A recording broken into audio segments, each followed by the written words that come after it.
the New York Giants, next up on our grade list.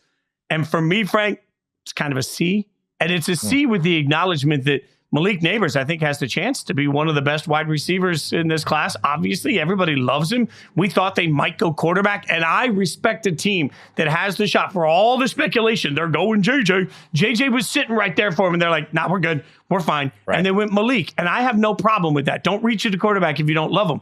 It just feels like Tyler Nubin's a guy that, eventually could turn out to be a pretty good player, but is a safety in the second round going to suddenly bridge the gap between where the Giants are and where the Giants want to be? Like Andrew Phillips is a guy that could develop into being somebody that's good in a couple of years. Will there even be the same regime? Like I thought they got okay players, but there's no immediate impact sensation to any of this for me. Yeah, I gave the Giants a B because they didn't reach on quarterback, and they took Malik Neighbors, who is an incredible prospect at receiver. Marvin Harrison overshadowed him a little bit, but we all know Malik Neighbors is that kind of game-breaking receiver. Giants really haven't had since Odell Beckham was in his prime. This is really good pick for me. And the fact that, you're right, they looked at J.J. McCarthy on the board and said, we're not in love with this guy, because I've said a million times, you're drafting quarterback 6 overall, you're getting married. Like, you're going down with the ship, right or wrong. And that regime for the Giants said, no, this is not our guy, or neither is Michael Penix or Bo Nix or anybody else. We are going to stick to our board. Malik Neighbors. I like the guys they drafted second, third round. I think Neighbors helps him at safety. He's really good out of Minnesota. Andrew Phillips is fine for me. Helps at cornerback. They needed some secondary help. So I did like those picks.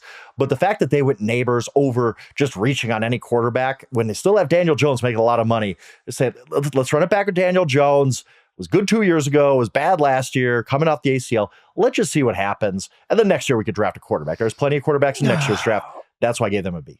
But there's, and I'm with you, every player you just mentioned when we were doing the emoji process, I gave a fire to. I like the players. I just didn't walk away from the draft feeling like the Giants had ascended through this process. My only caution with Daniel Jones is that if you look, Nate Tice already put out his way too early top 25 of 2025. One quarterback made that list, and it wasn't Shedeur Sanders. I think next year's quarterback class right now as we sit today, and I realize that, we didn't know at this point a year ago that Jaden Daniels was going to become who he is. So I understand this. But that being said, we go into next year's draft feeling like it is lean. So with Daniel Jones, I think they're going to be stuck for 2 years. So Malik Neighbors better make a big difference for this team. I think that's why Giants fans might be frustrated, but I'm with you. I give them some credit there.